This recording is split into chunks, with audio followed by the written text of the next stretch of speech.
our panel, either as presenters or as participants. I'm very happy to have you here. Please feel free to put your name and organization in the chat so that we can greet one another, even though we're here in this Zoom format. This is the second of two presentations by the U.S. Women's Caucus at CSW 67. We had one in person in New York last week, first time since 2019. We were very happy to be together once again in person. And but we did want to have an online event as well, so that people who couldn't be in New York could participate. And then we also have the advantage of speakers from a number of different places. So very happy to be having our presentation today. Let me tell you just a little bit about the U.S. Women's Caucus if you're new to the caucus. We're an alliance of U.S. NGOs and individuals who are active at the CSW. We've been together since 2017 was our official beginning. We see ourselves as U.S. feminists collaborating to advance gender equity and human rights for women and girls worldwide. We exchange information with one another. We research the CSW themes and engage in joint advocacy, mostly with the US government sources, but also occasionally directly with the UN staffers or other member states. Please feel free to join us, and you can learn more about our alliance on our caucus website. And Renee, maybe we can put the caucus website into the chat so people can click on it. We also have some other resources on the website as part of our preparation for CSW 67. We researched the topic of gender and technology and produced 7 briefs, 2-page briefings on various aspects of gender and technology as a way to educate ourselves and other members of the NGO community about some of the issues involved in gender technology. And so those are all on our website. And we also put together a 2-page advocacy statement based on those briefs that contained our platform that we were advocating for in the agreed conclusions. And in the past few weeks, we've been reading the agreed conclusions and critiquing them and sending our suggested changes to various sources at the US mission, as well as the UN CSW Bureau. So we submitted some suggestions for the 0 draft for revision 1, and we've just gotten revision 2 in the past couple of days, and we're looking at that as well. Very nice to have you all here. And I just want to introduce our moderator, Dr. Jennifer Rogers-Brown, who's going to introduce our speakers and can conduct the panel today. Dr. Rogers-Brown is a sociologist and an associate professor at Long Island University. She is a representative to the UN for sociologists for women in society and has been involved for a number of years since 2012. Dr. Rogers-Brown herself is a specialist in rural areas and has done a lot of work with farm workers. She's on the board of directors of Rural and Migrant Ministry, as well as the clerk of our own U.S. Women's Caucus board. So Jennifer, if you could take it and introduce our speakers. And once again, if you want to put your name and organization in the chat, please feel free to do that. Thank you. Thank you for the introduction too, Susan. We do have a wonderful list of exceptional scholars who and applied members here who are going to tell us more about the gender digital divide here in the United States. And as Susan said, I am the president of the board of Rural Migrant Ministry, and I've seen very much so how, especially in rural areas, that we see this gender digital divide further exacerbated. So I'm excited to see how some of the wonderful possible solutions that are already happening or could happen in the United States to address this gender digital divide and further understand those intersections of inequalities that exist and further perpetuate some of these inequalities. So I think we will all learn a lot here today. I also, I think, have a second hat right now because technically I'm supposed to be teaching my environmental sociology class at Long Island University. Started at 2 o'clock, but I told my students to join this so that they would all learn from this wonderful panel. So today you're also my environmental sociology class, but I'm not teaching. So I said I'm really grateful for these wonderful speakers. You'll be speaking to some of my students at LIU today as well. Surprise. So everybody can make sure that you remain muted.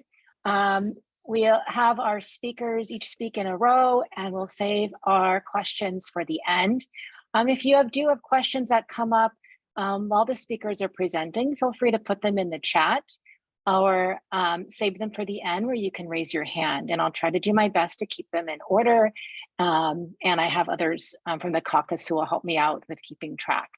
So first I want to present our first speaker is Kristina Ishmael. She's the Deputy Director of the U.S. Department of Education, the Office of Educational Technology.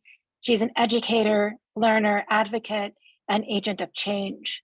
As the leader of the Office of Educational Technology, Ishmael executes the office mission of developing national ed tech policy that enables everywhere, all the time learning and supports digital equity and opportunity.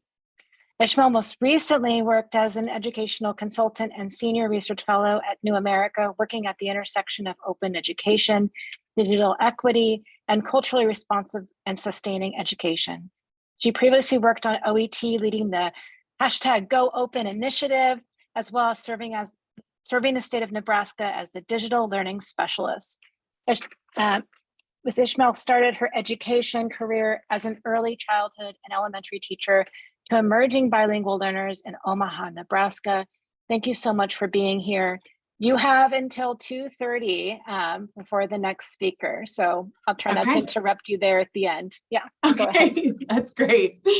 Thank you so much for having me today. Just want to check you all can see my screen okay? Okay, and I'm gonna go to my slideshow now and making sure you can all see that as well. It does show up in presenter mode, just so you know. Still doing that again. Like okay. That. Yeah. That's okay. Let me fix it. How about now? Yes, Better. That's good. Okay, thank you. Good afternoon, good morning, whichever time zone you may be in. It is such a pleasure to be here with you all. My name is Kristina Ishmael. My pronouns are she and her. And on behalf of Secretary Cardona, as well as Deputy Secretary Martin here at the U.S. Department of Education, we send our greetings and thank you for the invitation to join you all today to hear a little bit about the work that we've been doing in the Office of Ed Tech, as well as some of the other offices here at the U.S. Department of Education on this very topic. And before I have the chance to do that, I would like to start with a land acknowledgement because we are all joined from different places. I do want to go ahead and recognize where I'm currently situated. And so over the past few years, I've learned of the many indigenous peoples that inhabited the lands upon which we are settled long before colonization.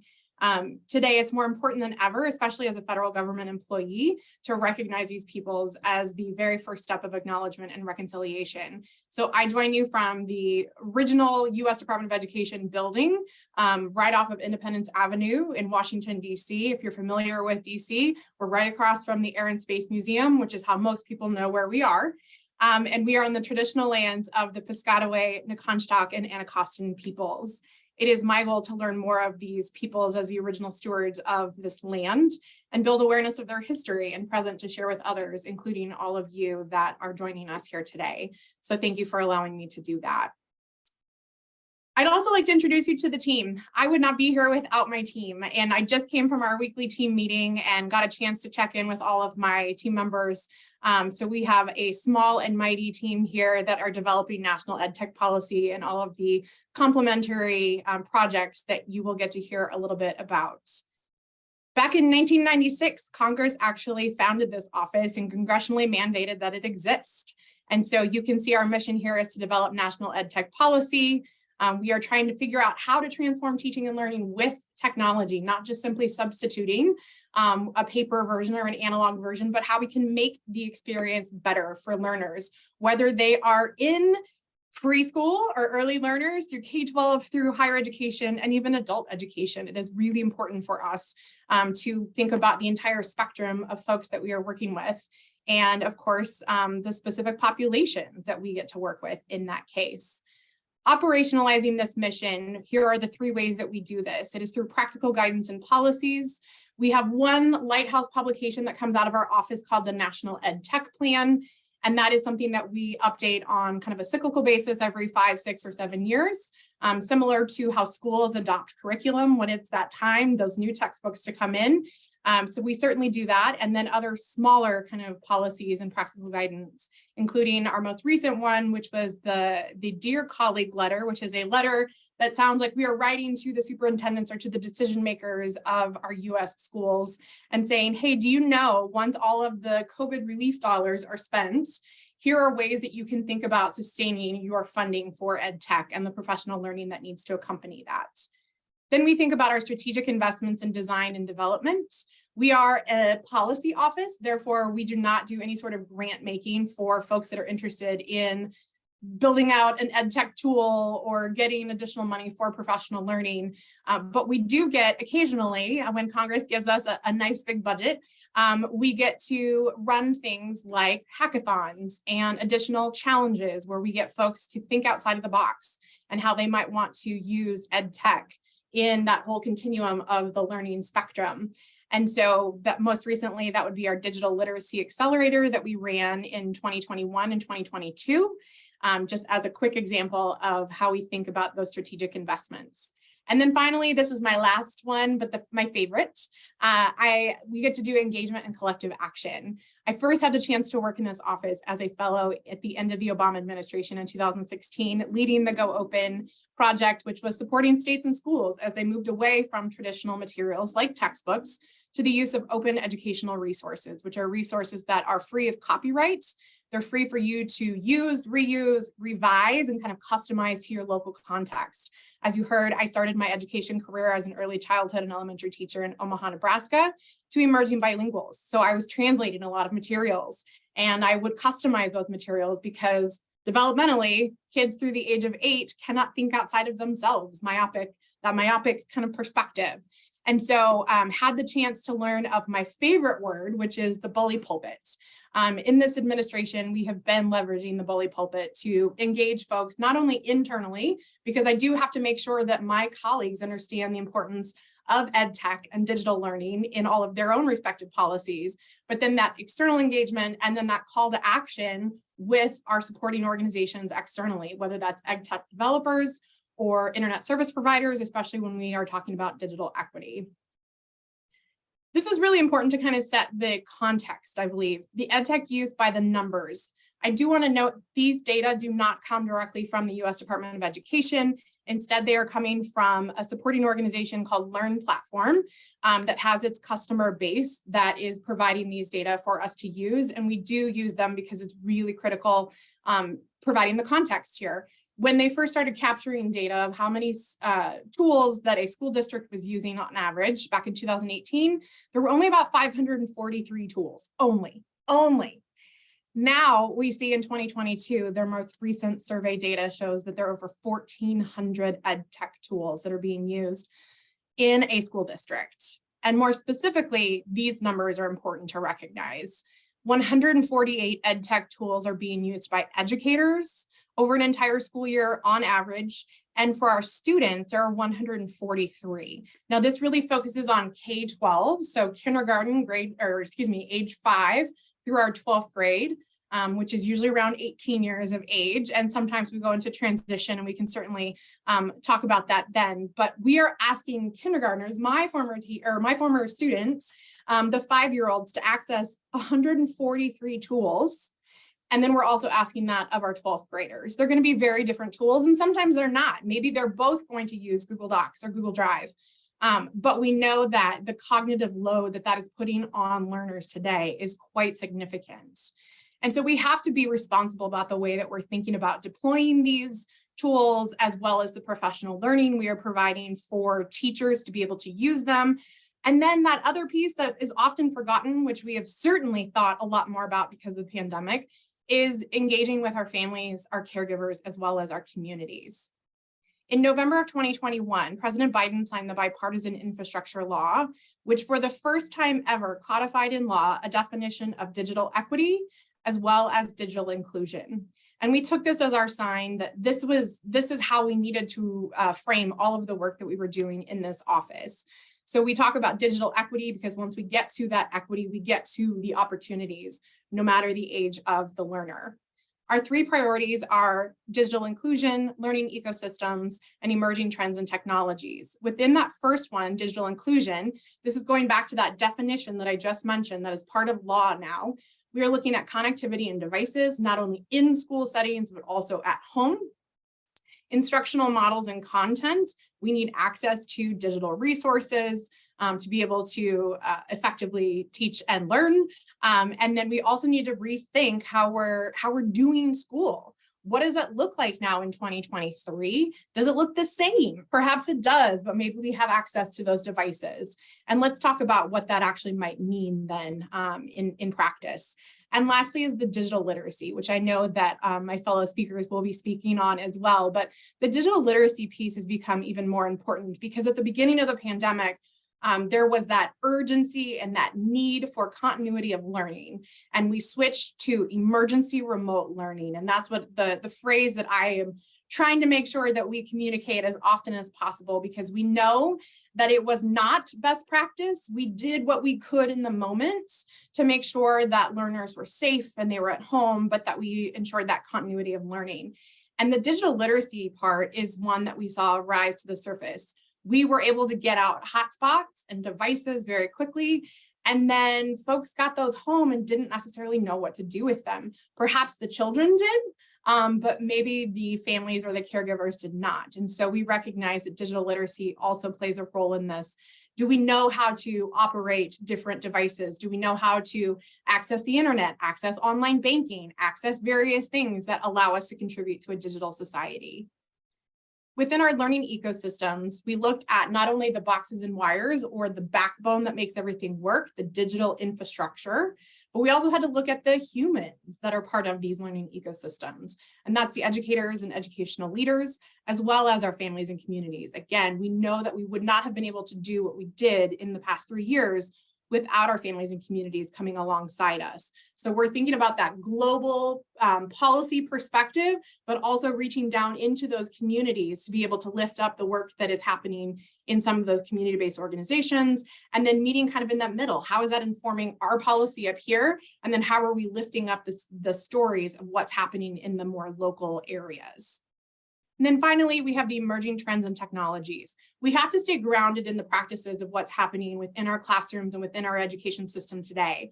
However, it's also really important for us to be able to keep our eye on the horizon. What's coming? How are we going to vision with EdTech developers, co-create with educators, responsible use and design? Are they creating things responsibly? Have they had conversations with educators to make sure that it really is a need? Or is it simply someone saying, I think this would have been really helpful when I was in my K-12 situation, and that could be 30, 40, 50 years ago. Of course, the hot topic right now is with artificial intelligence in education. And so we have a forthcoming report on AI and the future of teaching and learning, because we know that that is an important thing to talk about. And while it may seem new, it's actually not. With intelligent tutoring systems that have been in our systems since the 1970s. We've actually already had artificial intelligence in classrooms, but we're seeing the growth just accelerate beyond comprehension some days. I was just at South by Southwest EDU in Austin, Texas last week, and the majority of the sessions were talking about ethical use of AI. What does this mean with implicit bias when humans are the ones that are designing these types of technologies? So it's really important that we're part of that conversation. And then the last thing within our emerging trends and technologies is building an evidence base for the use of these tools. Within education outside of technology specifically, we know that there are plenty of research and case studies and all of these different kind of experiments that have certainly worked in classrooms, whether they put forward an intervention kind of curriculum for folks that might, or for students that might be further behind in reading or further behind in math. We don't necessarily have that when it comes to ed tech. And so we are also trying to help build up the evidence base when it comes to the use of these different kinds of ed tech tools. So that's a very, very quick and high level overview of the priorities. And now I'd like to show you a few of the projects that we have coming that are already in practice, or excuse me, that are already in place. And these are our priorities in practice. As I mentioned, the lighthouse publication that comes from our office is the National Educational Technology Plan, or the NETP. The current version is from 2017. And while we certainly know that there have been many things that have changed in the past 6 to 7 years, we want to be responsible stewards of what we have learned in that time. And that's why we have this wonderful team that is helping us put this together right now. So CETA is the State Ed Tech Directors Association, of which I used to be a member when I was the State Ed Tech Director in Nebraska. And they are working with their counterparts at Learning Forward, who focuses on professional learning for educators, Project Tomorrow, which does a national survey for educators all across the US to talk about tech and the use of it in classrooms. Innovate EDU, who run a variety of projects, including things on technology interoperability to make sure that all of the ed tech tools can talk to one another. And then accessibility, so making sure that we are making our products and our tools accessible for students with disabilities or multilingual learners. And then of course, once we make that accessible for them, we make it accessible for everyone. So we are in the process of working on this Lighthouse publication right now. In the 2017 version, we called out the digital divide and then the digital use divide. And so we talked about the access, whether we called it the digital access divide or the digital divide. Folks on the Hill, Chairwoman Rosenworcel from the FCC has called it the homework gap. Whatever you want to call it, we know that there still continues to be a gap for home connectivity. And so we know that we need to continue to push forward on that. And I'm happy to share a couple of other resources on that as well. But then we also look at the digital use divide. So in schools that have high populations of Brown and Black students, so in those schools, we know that technology is used much more passively, where a student would sit there and play a game or do something where they are simply consuming the information rather than creating with the technology. And what's missing in between is the digital design divide. We have not given enough professional learning, training, whatever you want to call it, to our educators, whether it's in their educator prep programs or in their ongoing professional learning that is provided by school districts, to be able to design for these types of learning experiences. So we've identified the digital access divide, the digital use divide, and the missing piece here, or that bridge that's coming and bringing everything together, is the digital design divide. So this is how we are thinking about the new NETP that will be coming out in January of 2024. If you would like to learn more, get more information, please let me know. I'm happy to do that. Something we've been working on with the Gender Policy Council at the White House is a White House task force to address online harassment and abuse.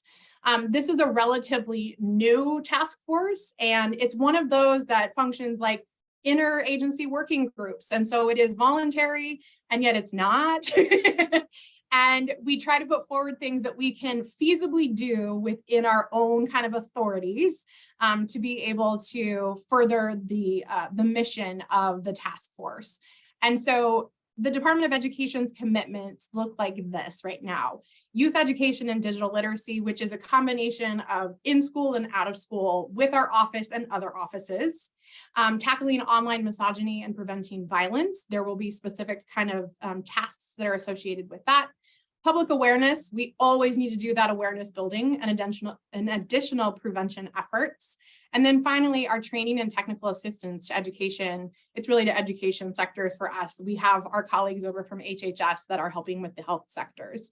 But this is really important as well as you think about being able to provide ongoing training for educators if they might be interested, or even if they're not interested, but it's something that they need to know. It's developing one-pagers, it's developing online modules for them to be able to go in and take. with a low barrier of entry where they feel like they can get the right kind of information that is relevant to them as well as accessible and digestible to them. We cannot go in with a bunch of legal jargon because we will turn people off. And so how do we broach that conversation in a healthy way and also make sure that our educators are armed with the knowledge to be able to take care of their learners? And the last thing that I'll talk about is our DEAR work, our Digital Equity and Education Roundtables. Back at the end of September, we published this beautiful resource here, Advancing Digital Equity for All, and it started with some listening sessions. There is the link right there if you would like to check it out, tech.ed.gov/DEER or DEAR. And I'd like to talk you through kind of what we did to get to this place. We hosted a series of national conversations, then we published this guidance, and then now we're at that point where we're spurring that community action and commitment. We targeted specific populations who were furthest from digital equity and opportunity. And so these are learners of color, these are Native learners or learners from rural areas and even urban areas who have historically been digitally redlined. We were very intentional about the folks that we reached out to learn from them. What are the 3 barriers of access when it comes to connectivity? And it's availability, affordability, and adoption. We know that availability is not always an option, especially in some of those rural areas. So I was happy to hear about the rural representation, especially working for the state of Nebraska, where many of my school districts were rural, and understanding that their homes then are rural as well. So how do we make sure that they have sufficiency of coverage? Here are some of the availability barriers that we identified: lack of reliable high-speed broadband, lack of those devices, digital redlining, and building level barriers. You may be in a city, but you may not be able to get connectivity.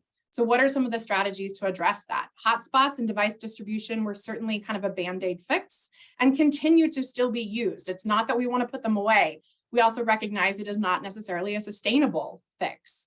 Leveraging public spaces. We love our public libraries. We don't necessarily want to have to send people out to these spaces all the time. So what can we continue to do with our internet service providers as well? Then you think about the affordability. Now, I do want to say that this is much more US specific, and we can certainly talk about some other things internationally, but these dollars that I'm going to talk about through the Affordable Connectivity Program are available only to US states as well as territories and native lands. So our affordability barriers, just the high cost. There's also, sometimes there's a data cap if you select a certain program, or if you have a previous bill with that internet service provider, you might not be able to get service with them again. And so our subsidized access right now is through the Affordable Connectivity Program, or ACP, that is run through the FCC, the Federal Communications Commission, and it is a $30 a month stipend that will help cover internet service. And then we also got a lot of internet service providers to say, we will offer a $30 a month program for folks to be able to use. So essentially your internet is free.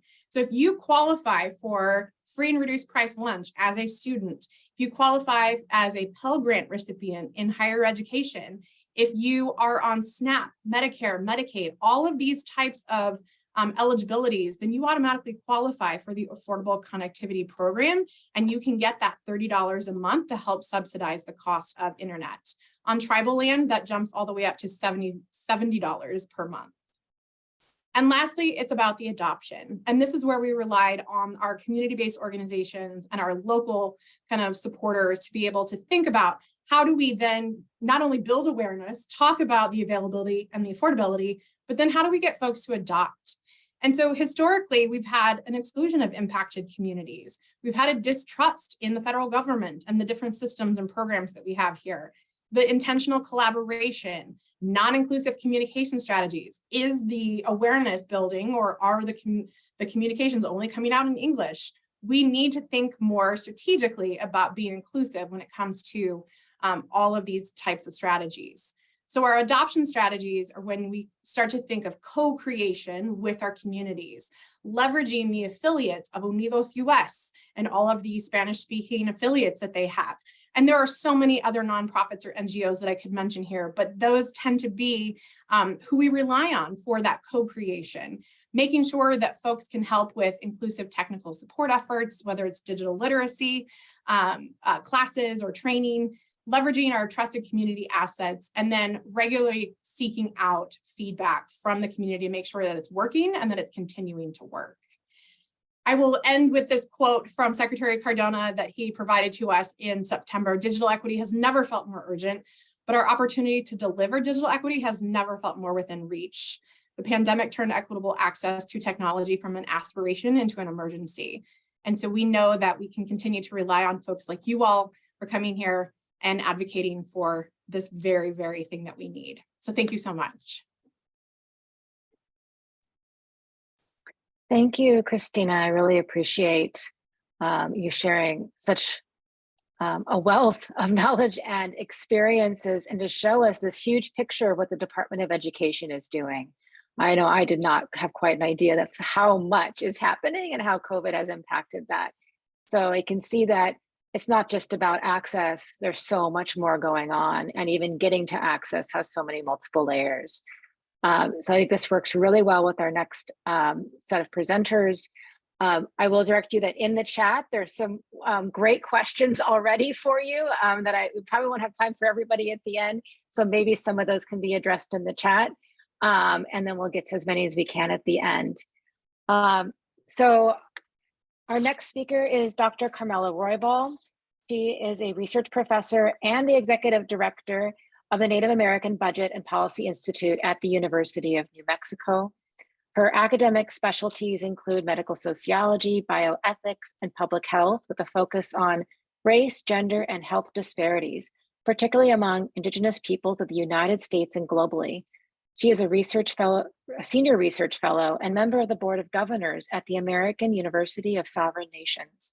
Dr. Roybal undertakes critical policy projects that support the health and well-being of tribal communities across the state of New Mexico. I'll let Dr. Roybal take it away. Thank you. Ndawaha, thank you so much.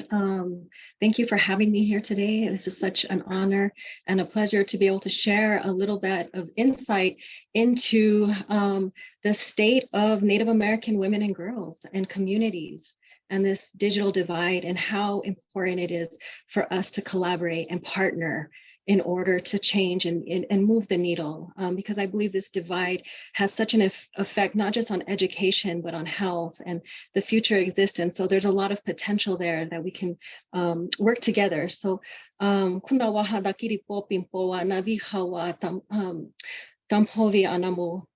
name is Sunflower. I'm from Okeowinge Pueblo, New Mexico.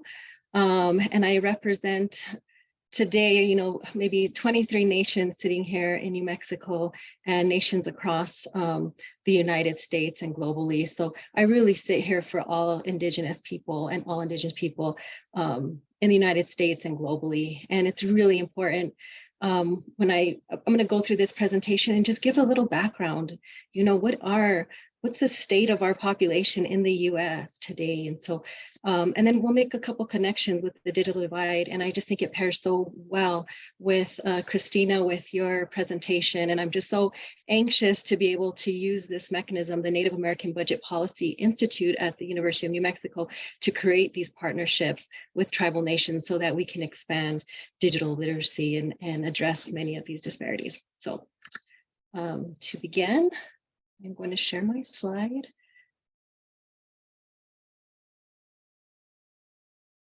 Okay.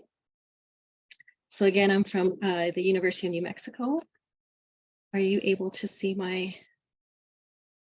Yes. Okay, let's see if I can get the screen to change.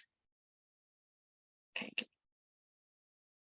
So thank you so much for your land acknowledgement. This was a land acknowledgement for thinking through the CSW and all of our Indigenous relatives in the state of New York, where the United Nations sits today. So we honor you, we give you thanks, we ask for your forgiveness, we ask for your permission, and we remember you in our thoughts and our prayers.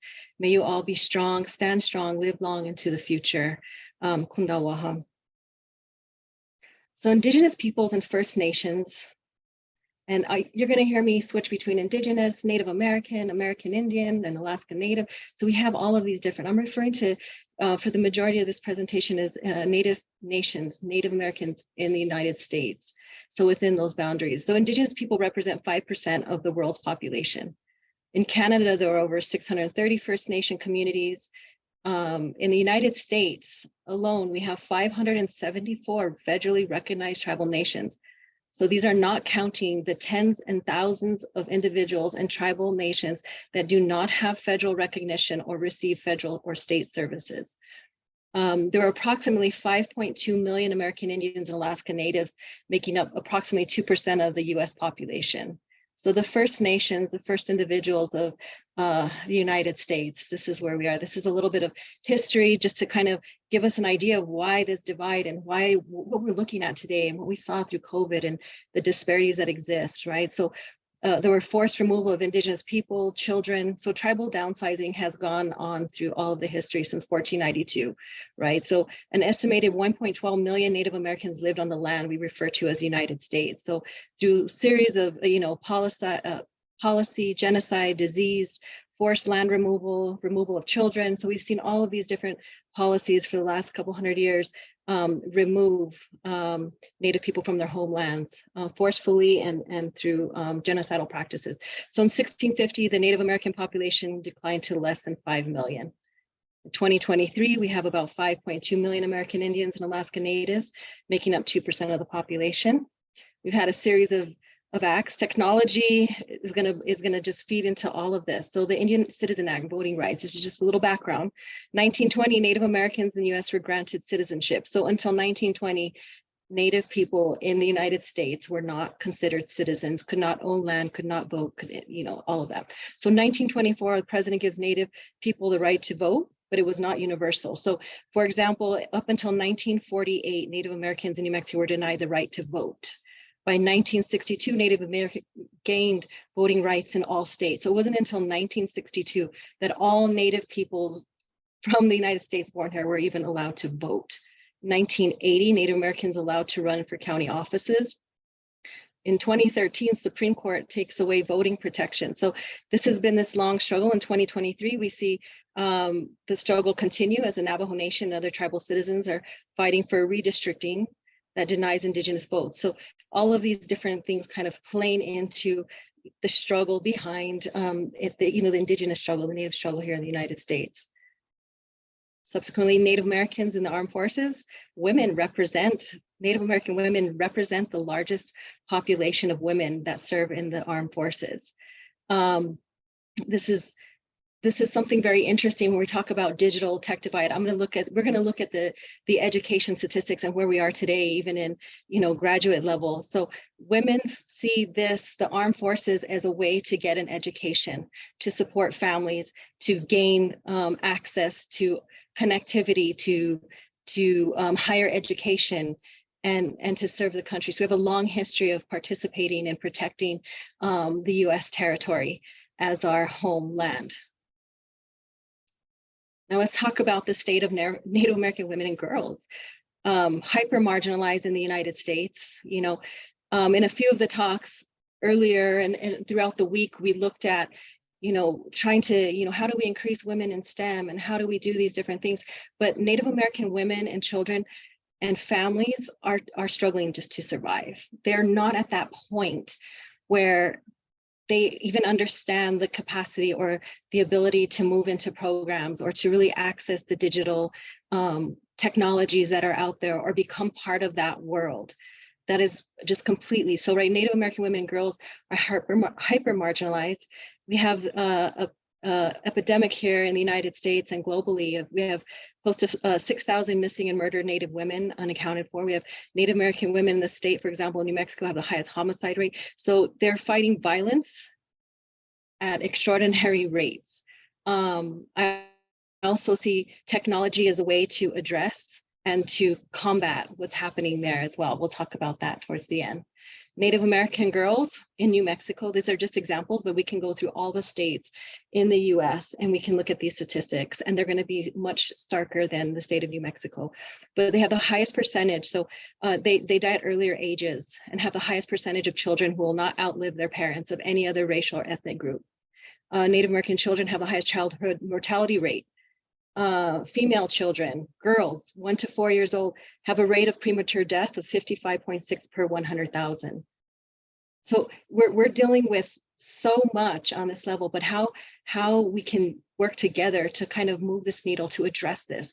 I am so honored to be able to I know that these statistics are really hard to look at, but to be able to share with everybody here in this room, because I believe that through collaboration and partnerships and really addressing this divide, we can move these different things. We can become more inclusive and we can uplift our Native and Indigenous women and population. So there's if you look at the gender gap and wealth, Native American women experience higher rates of poverty. 2019, Native American women earned 60 cents per dollar paid to white men. Native American women in a full-time job reported an average of 36,000. But we can look at all of these different statistics, understand that how bleak and how significant that gap is. So when you think about intersection of education and technology, without technology embedded in education and moving together, we can see that the reproduction of the intergenerational poverty experienced by tribal peoples, we can see how that's going to continue to be reproduced. Lack of opportunities in higher education, opportunities for STEM-related jobs, like these all are pieces that are just critical to moving this needle. So I'm going to give just a little background. I pulled this up from 2021.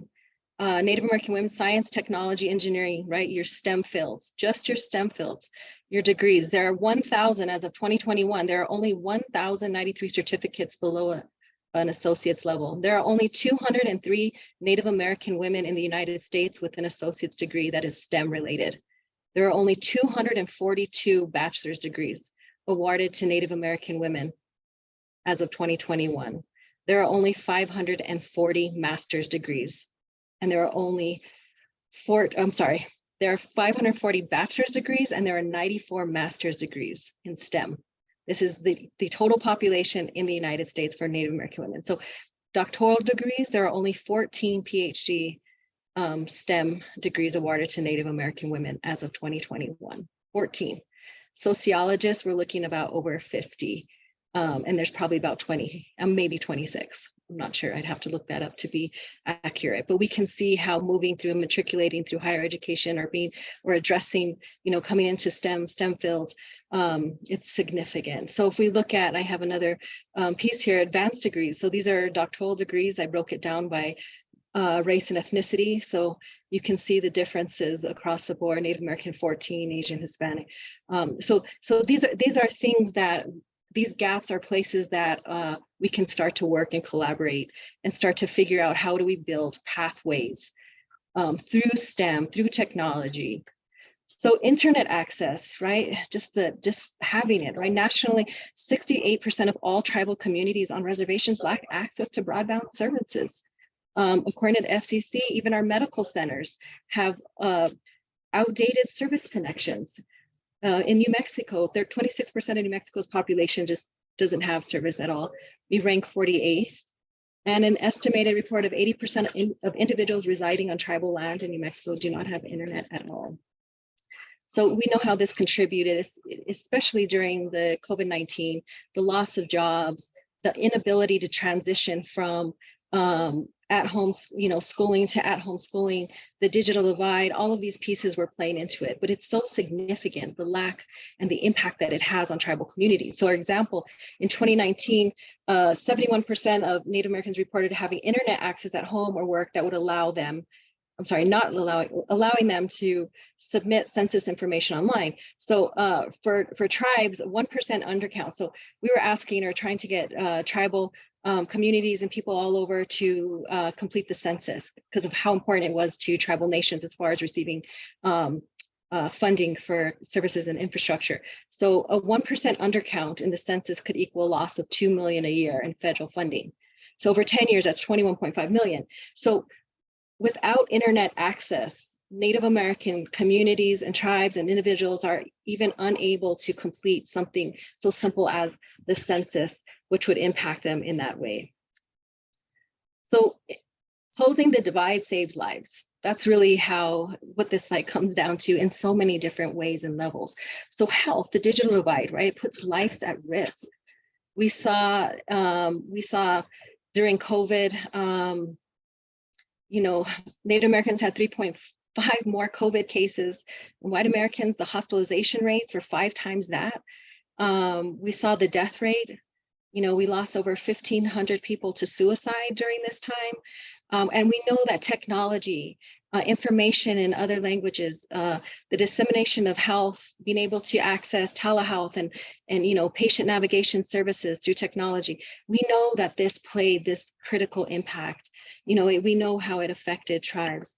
So what can technology, education, and the eradication of the digital divide accomplish, right? Digital literacy, creating critical literacy saves lives. It has the potential to affect, so many different things: the poverty gap, education gap, the wealth gap, broadband expansion. And so, there's a lot of work there, lots of recommendations. There are organizations out there that promote the advancement, inclusion, in STEM and all these pieces.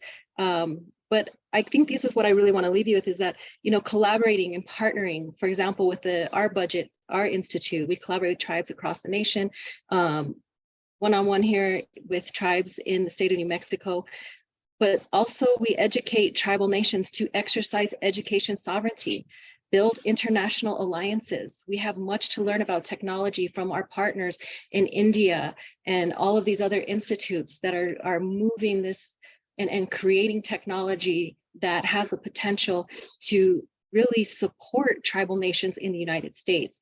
We also say, invest in organizations and entrepreneurship for women, donate to Native American serving organizations. I just want to thank you, and I'm going to leave you with this quote: "A nation is not conquered until the hearts of its women are on the ground.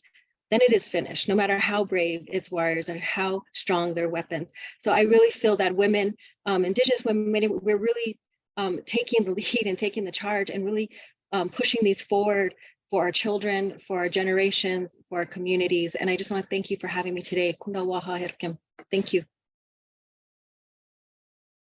Thank you, Jennifer. Thank you, Carmela.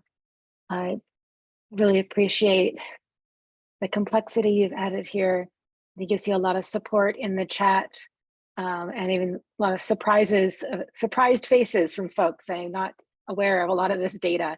I believe you have some fact sheets and data on your organization's website. I don't know if that's easy for you to link to anything, or for people to learn more about this great work that you're doing. We will put that in the chat. Thank you. Thank you so much. And so our last speaker is Dr. Bethlehem Gronneberg. She's the founder and Chief Executive Chief Executive Officer of uCodeGirl, a social enterprise designed to provide opportunities and exposure to computational design thinking skills, entrepreneurial mindset, and leadership traits, referred to by the Huffington Post as the unlikely STEMinist, STEM, capital letters, inist. I love that. Dr. Gronneberg is a software engineer and social entrepreneur with a vision to exponentially expand the inclusion of diverse voices in the technology workforce.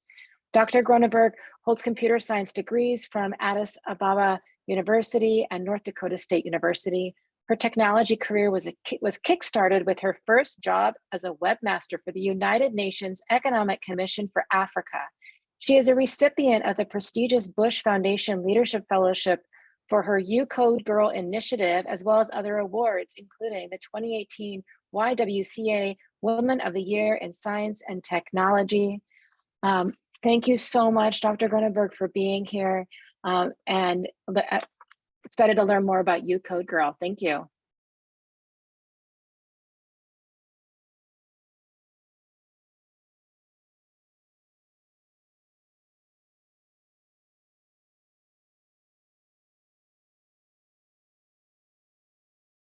I've lost Bethlehem. Where's she at? She's still here? Did something happen? Oh, she was on. She was on. Susan, I think we lost her. For a moment. She might have lost it. She is dialing in from Ethiopia, she said. So She is, yes. She might have take gotten her- kicked off for a maybe second. She got bumped off, and let's just give her a moment. And if we don't see her at the moment, maybe you can go to some questions, and then when she comes back on, Yeah. we can zoom with her presentation. Yes, we can absolutely take maybe a question or two while we wait. I'll take away from the Q&A time later. I know we've had a series of questions, and I think, Charlotte, I know you had a great one here. Do you want to jump in first? Thank you. Thank you.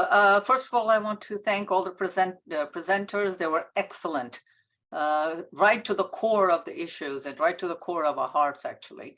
My question is for the first speaker. I don't see her on the screen there, Kristina.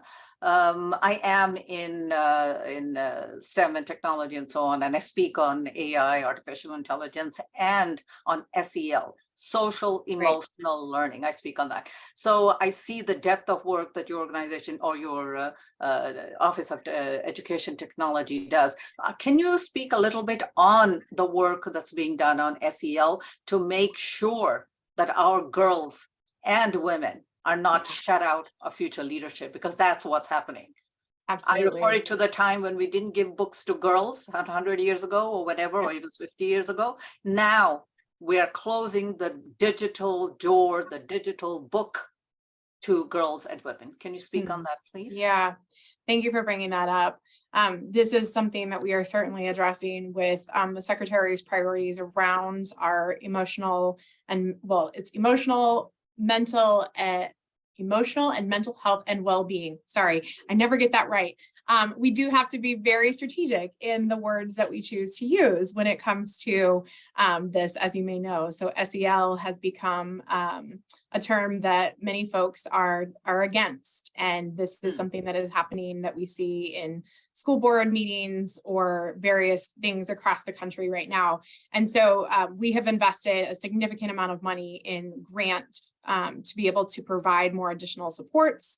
And then for all of the COVID relief dollars, there's been a huge investment within mental health services, whether it's bringing in more counselors and psychologists, or even offering telemental health for learners in various schools.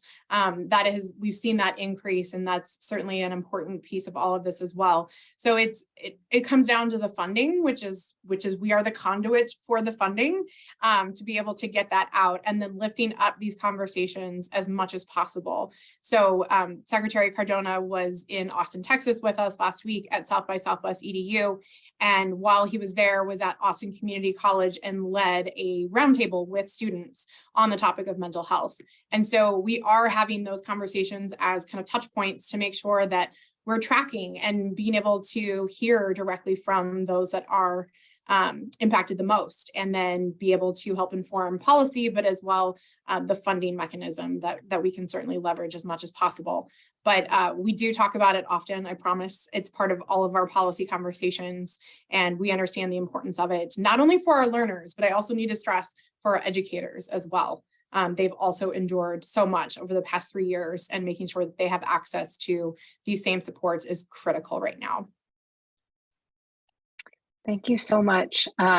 So let's go back to Dr. Gronneberg. I think you're all set now. I introduced you.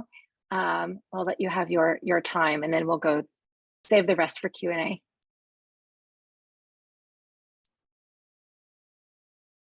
Okay, I apologize for the internet connection. Even if I work and live in Fargo, North Dakota, I am currently in Addis Ababa, Ethiopia, where the internet connection is intermittent at best. It's raining right now, so it makes it double hard. So I'll go right into my presentation. Thank you, Dr. Jennifer.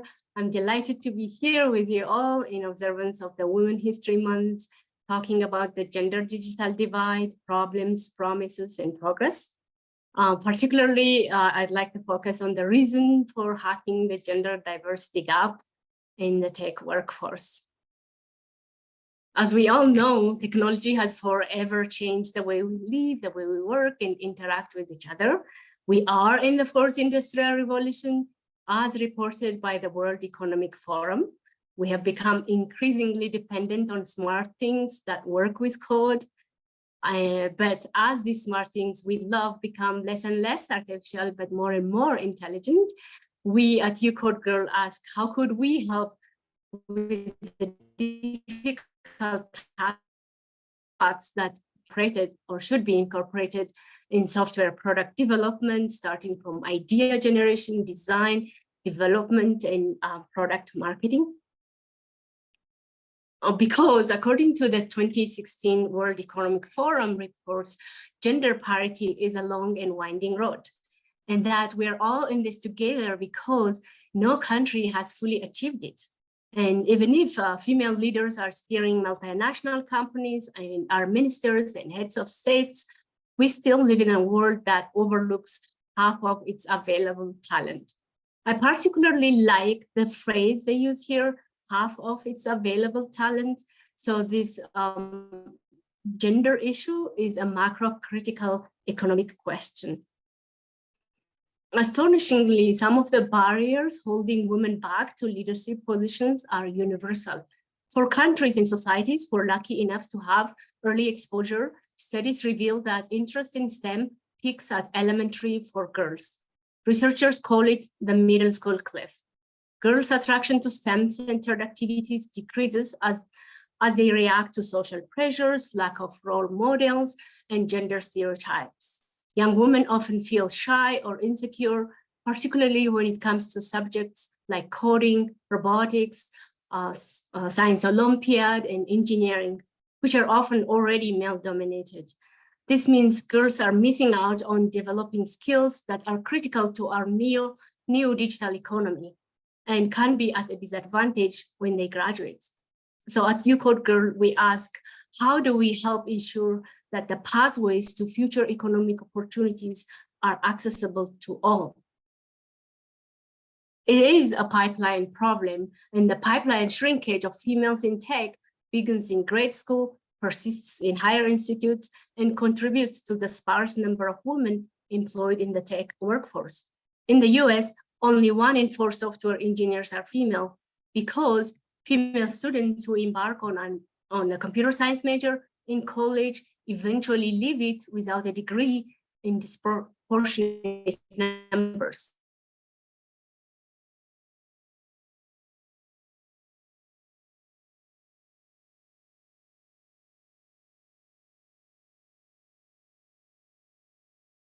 Did we lose her? We'll just give her a few seconds to come back. Maybe if she turns off her video, it might help. Yeah, I think she froze. Yeah, I'll just give her a second. We can all enjoy everything on the screen and the slide. Take good notes.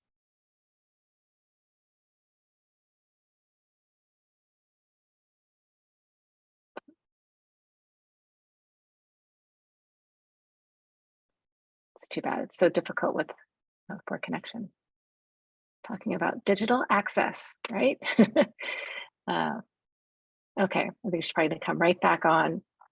I know I do have questions, and if you're starting to develop some, please feel free to put them in the chat. I am noting that Jane McAlpalidi has 3 great questions, so I'm probably gonna let Jane have an early question, and maybe you have to pick one of yours to ask, just as a warning. And I know Susan has another great question, so I'll probably pass on to Susan as well. I've got so many, but I'll hold off.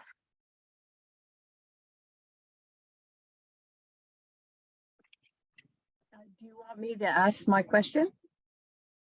Yeah, I was just trying to see if she was going to pop back on. Maybe you can ask a short one that would not take too long for an answer in case she comes right back. Well, it was really about the impact. it was the first presentation, Kristina's presentation. I was thinking about the efforts that are being put out to be inclusive.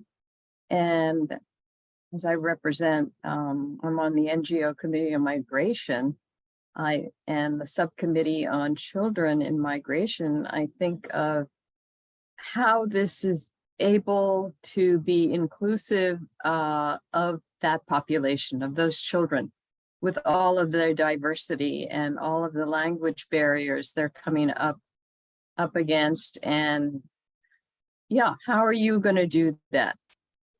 A great question, Jane. Thank you for asking. My migrant and immigrant students hold a very special place in my heart. So what most folks don't know about Omaha, Nebraska is it is a large refugee resettlement city, working directly with Lutheran Family Services and Catholic Charities.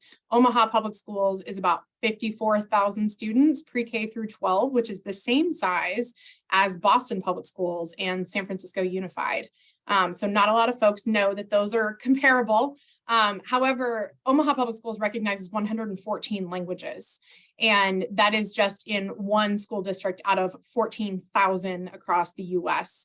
So we rely on our partners at those school districts, as well as the community-based organizations that help with it, with the official translation of many materials. There are a number of kind of translated things that we do here within the US Department of Education, because we have access to folks that speak various languages through the State Department, as well as our other agencies here.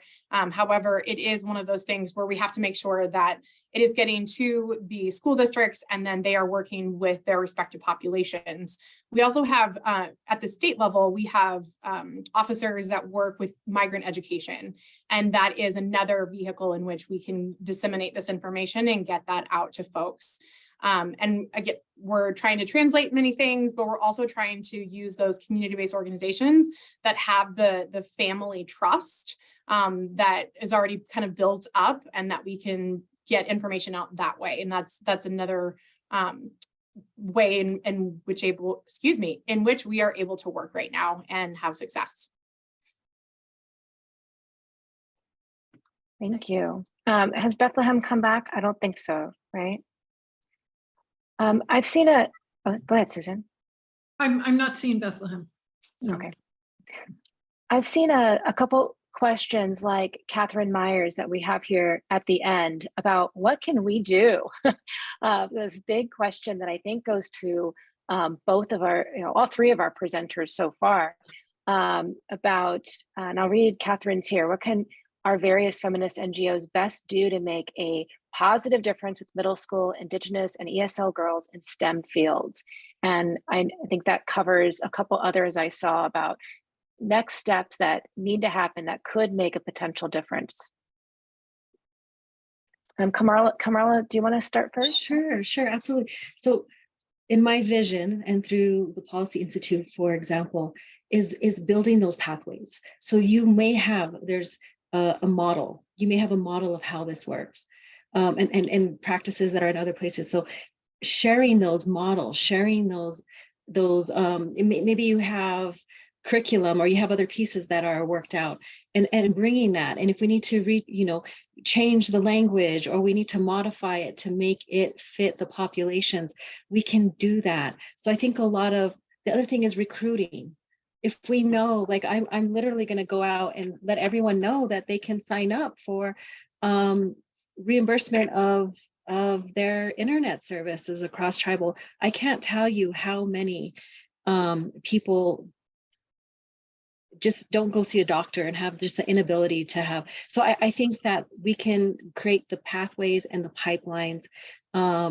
We work with schools, we work with Indigenous children all over the state and country, and we work with the departments, right? So, the Department of Education. So recruiting and creating that pipeline, we can actually recruit and make that connection. So I think a lot of this is we need to bridge those gaps. We can bridge that through communication. And I think this space right here is a major solution in moving that dial forward.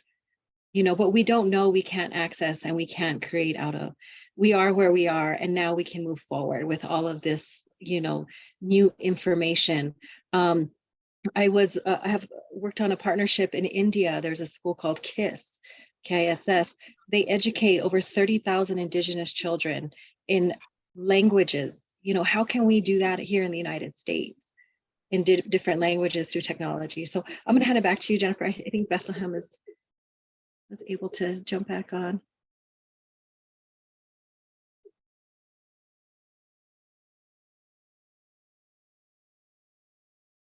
We cannot hear you, Jennifer.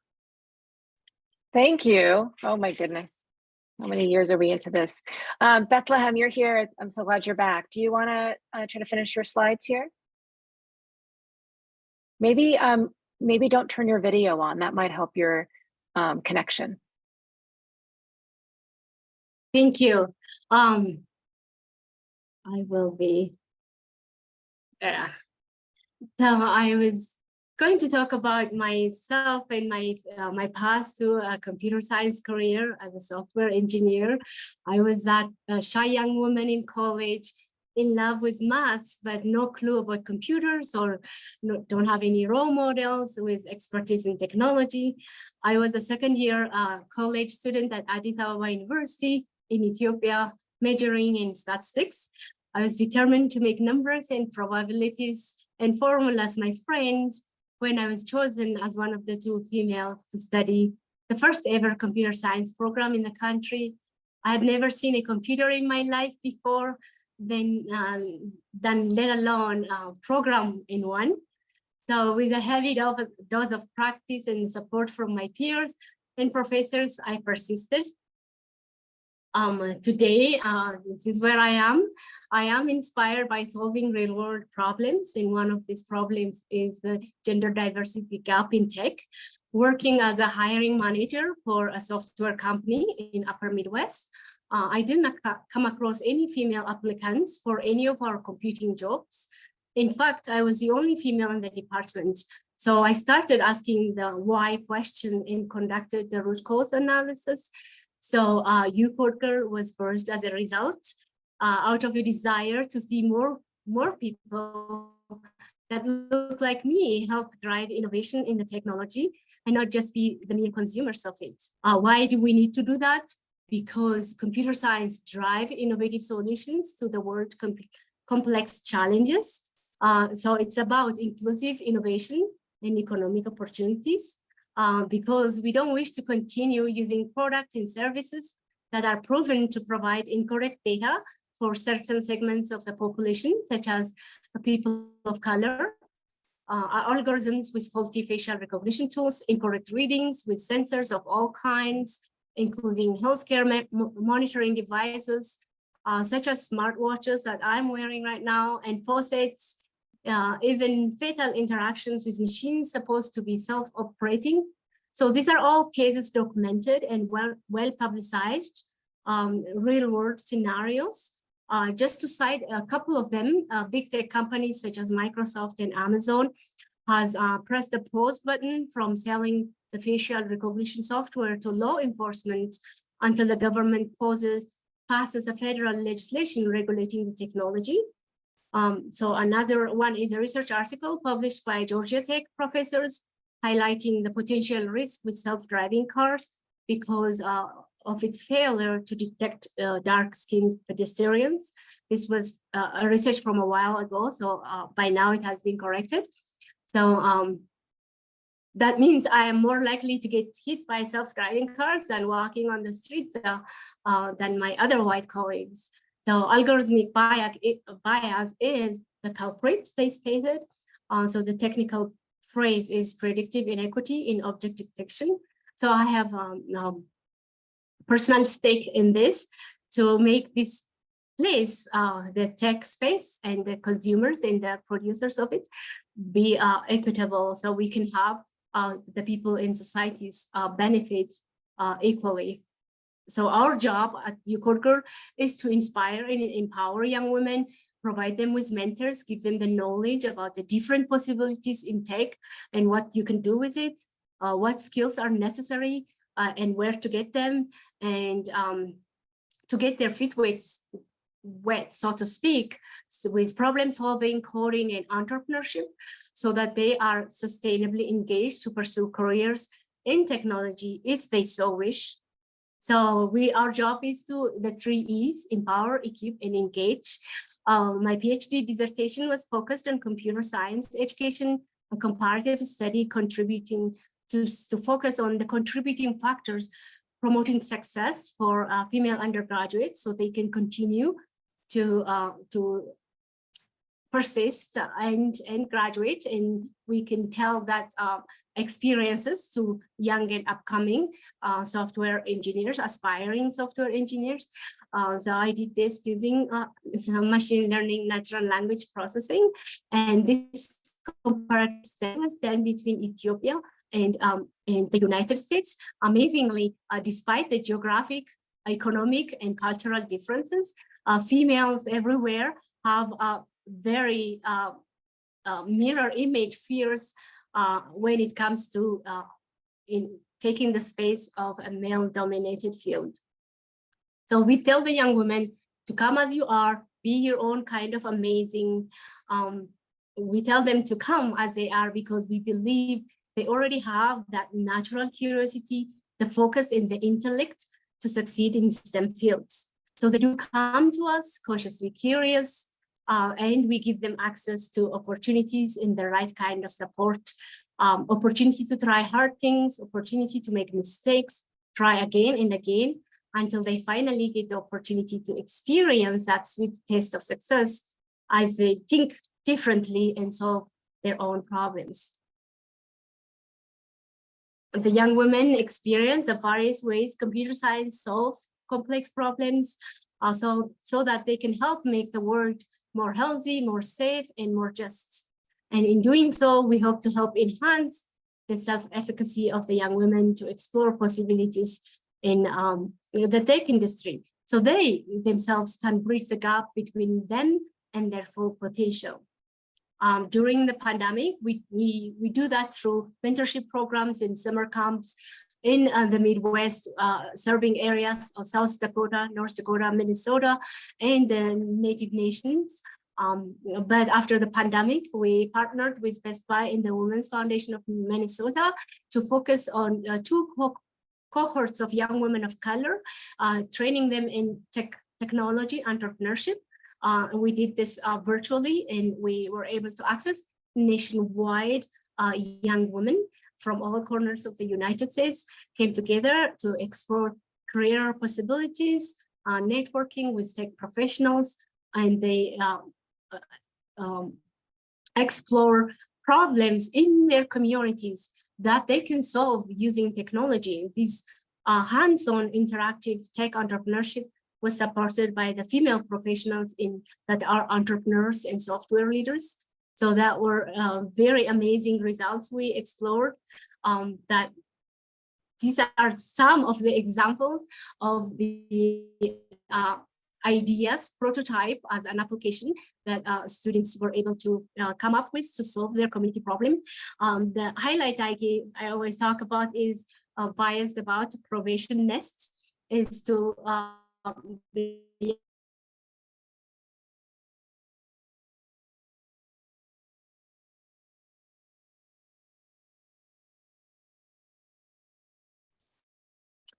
Do you think she froze again?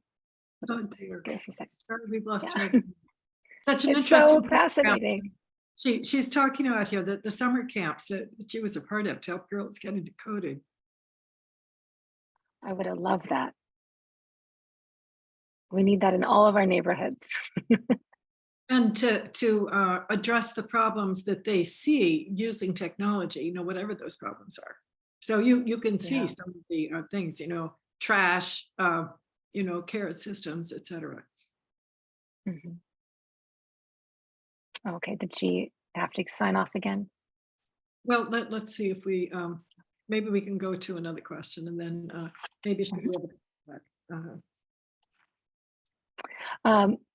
Susan, you had a question about disaggregated Sure. data. Do you want to Sure. ask that? That was for Kristina. Kristina, great presentation, such interesting things the US government is doing, and really exciting. And how much COVID changed things, as you said, as Secretary Cardona said, moving it from an aspiration to an emergency. That was true in so many of our communities and exposed a lot of kids to tech that maybe hadn't been exposed to tech, especially in their homes. So my question was more about the data. I wonder if the Department of Education collects data on adoption of ed tech by gender and also in different ethnic groups. When we were researching this topic in the lead up to CSW, I saw some indication that in some ethnic groups, especially low-income ethnic groups, the girls and women were the more educated members of the households. In college, often girls dominate, 68% girls to 40% boys. So in some groups, girls are really more educated members, and and so sometimes they took the lead on things like paperwork, et cetera. So I wonder, does the Department of Education track that? Are girls or boys at different levels of education more likely or less likely to adopt ed tech? Unfortunately, we do not collect those data, and that is something that would be very helpful. But it is much more of, it's sometimes my favorite and sometimes my least favorite, local control. So as I mentioned, we are the conduit for many things that come through Congress, whether it's grant funding or certain policies. It becomes a state and a local issue at that point. And so when I was the state director for the state of Nebraska, we had a very informal survey that we would send out to the state, to each of the school districts, all 245 public school districts, to kind of assess where they were, what kind of devices they were using, what was the adoption rate. But it was only known at that state level rather than the federal level. And with limited authorities, of course, with that kind of data collection, it makes it difficult for us. The only thing that I can say is the Institute for Educational Statistics, IES, that is run out of the Department of Education, we're using the school pulse survey during the height of COVID. And that was a way for us to get a quick pulse of where folks were on a weekly basis. It was voluntary. It was, a sample of folks across the entire country. And that was telling us what devices they were using at a school district level, as well as if students had access to home broadband. And that was really the extent of the data we were able to collect at the federal level. So Kristina, if I could just follow up so we can understand, being American citizens. So it sounds like there's a federal state tension here where, especially about education, we know how passionate parents are about education these days. There's controversy about the Department of Education on the federal level collecting some of these statistics. Yep. Yes. Yeah. And the burden that it requires for many school districts to be able to report those data, whether it's the district person that has to go into specific classrooms, or more things that a teacher has to add to their plate that then have to be reported up to the district, to the state, and then eventually up to that federal level. It is very challenging. Mm-hmm. We've heard so much in the UN about how much data matters. We've heard this many, many, many different areas. Data convinces people. So I think it's kind of regrettable that the Department of Education is not able to collect some of this data. And I mean, especially along ethnic and class lines. There's probably absolutely out there that we really aren't detecting. So Bethlehem is back, I believe. So maybe we have enough time for, wait, you were here, right, Bethlehem? She was a second ago. So sorry to interrupt. I was just looking at her screen and then she went away again. Well, Jennifer, back to you, and maybe someone else. Okay. Yes. So feel free to raise your hand and I'll keep an eye out. And we maybe take turns back to a question for Carmela. And I see Suzanne, you have a question. Would you, I can read that out loud for Suzanne, unless Suzanne, you'd like to speak up. Okay. Go ahead, I'm having technical problems. My question is, it's about why do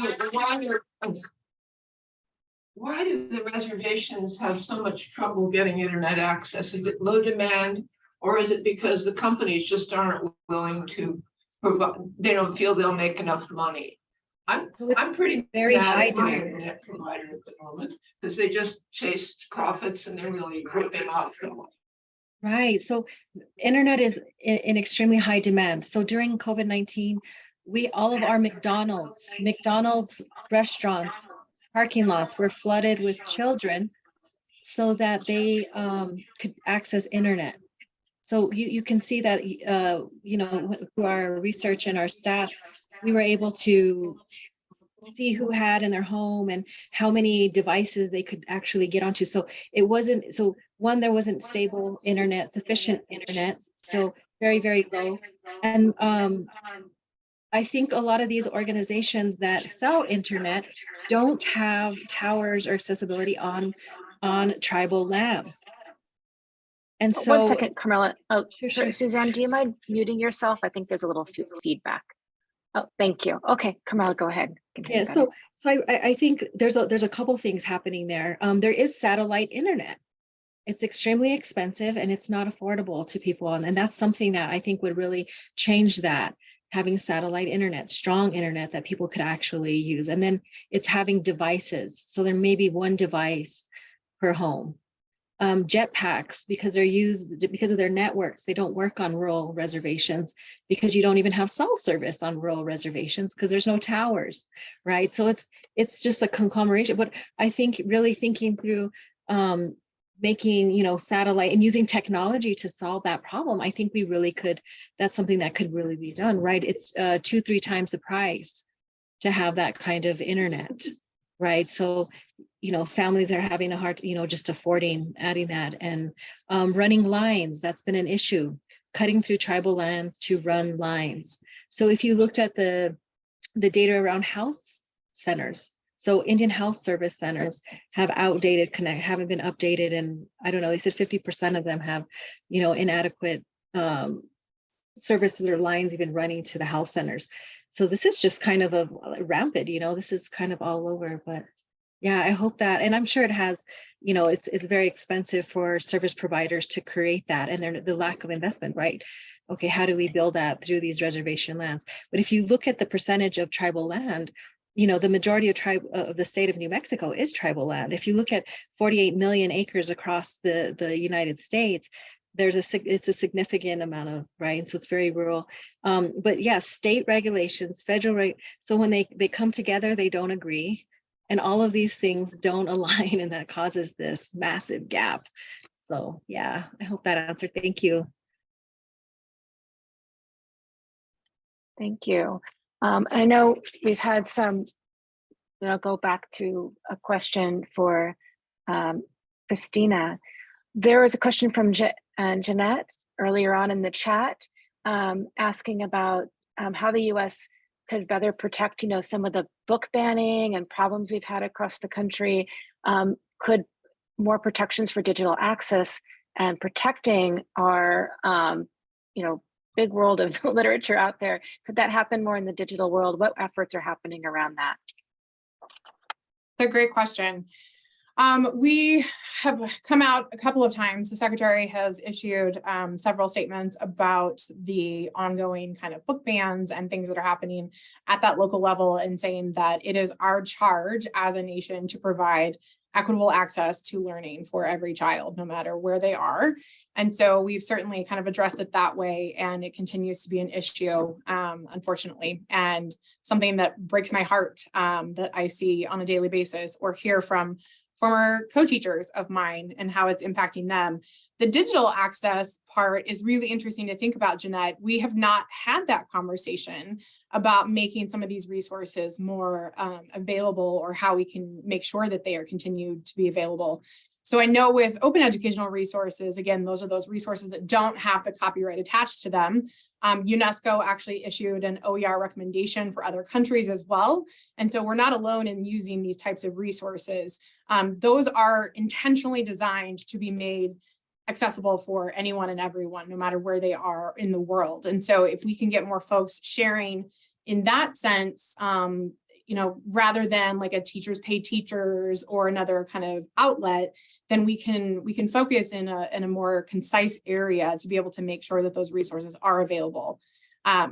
But I think that this is something that I would like to take back to my team now and talk a little bit more about, and thinking how we can bring those two pieces together around the digital equity work and the resources. So thank you. I will take that back to my team. Thank you. That was a great question, Jeanette. Shyla, go ahead. Thank you. My question is for Dr. Carmela Roybal. How can we thank you for your excellent presentation. We need that reawakening and awareness of what has happened and is still happening today. How can there's such strong leaders here, such strong resources represented right here. How can we truly help to advance things, ameliorate things, not incrementally, the way we accept advancement for women, we are accepting incremental advances. How do we help you and the indigenous nations exponentially? What can we do? What is the wish list? Well, it's a pretty long wish list, but thank you so much, Shyla. Thank you for your question. I really want to, I think building this network. So this is the bridge. I'm the bridge. I'm going to connect those that are interested into supporting the initiatives of tribal nations. You can put your email in the chat. This is what it is. We all have resources. We all have a skill set within our context or where we're working from. It might be mental health. It might be creating programs or understanding critical praxis for education system. So we all have these really critical resources in our skill set.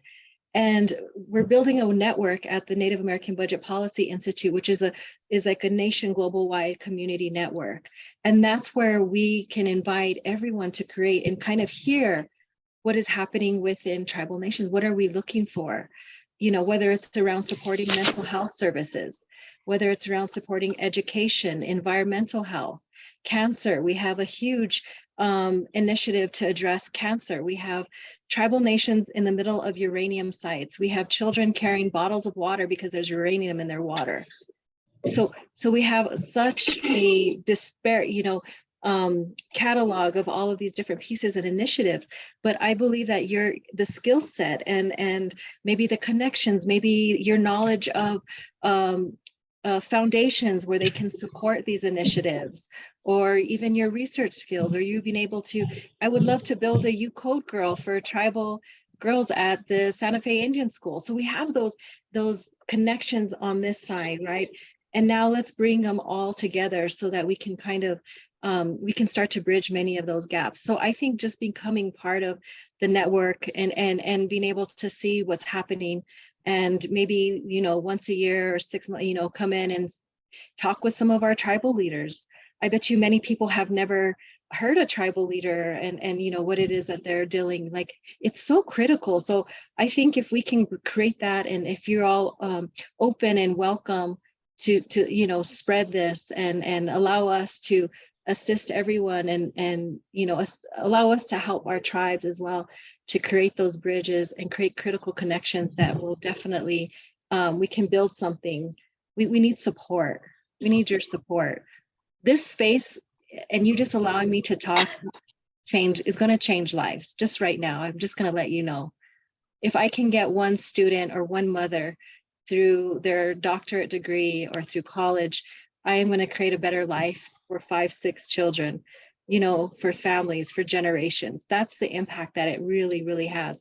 So I'm just really grateful for all of your support, and everyone that's on here. And if I can bring you into my world, and thank you for allowing us in your world, we can make this entire world, a different place by just collaborating and coming together, right, and bridging all of these different divides. And I do think technology is such a powerful and innovative way that we can do it right now. Like right now, we can start these change, right?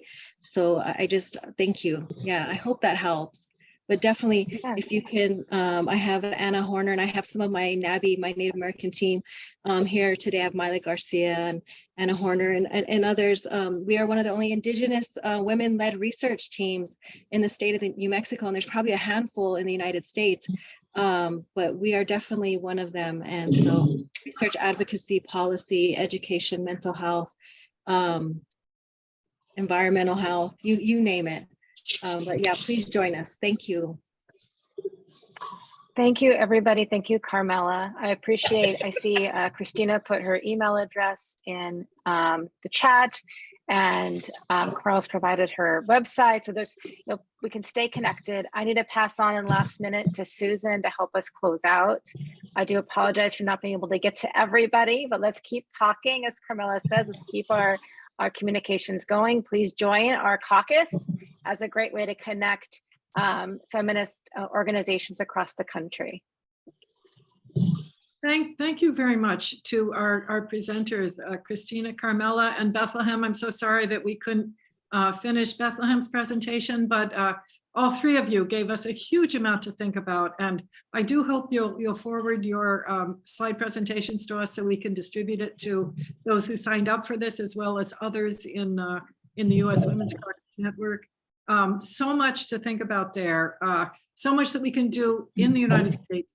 We've hardly begun to talk about the rest of the world. But so many things here in the United States to increase access, to increase adoption of ed tech around the country, and to empower women and girls. And as Carmela pointed out, it's not just a nice thing to do. It's a matter of life and death in many cases. And so extending access to these critical tools for the 21st century. We're just so appreciative of you being here today. Our time has officially expired for our session today. However, the U.S. Women Caucus people will stay on the Zoom here. If you'd like to stay and chat, you're very welcome to stay, and we have some time just to talk. So thank you very much. And how about a round of applause for our presenters here? Thank you very much.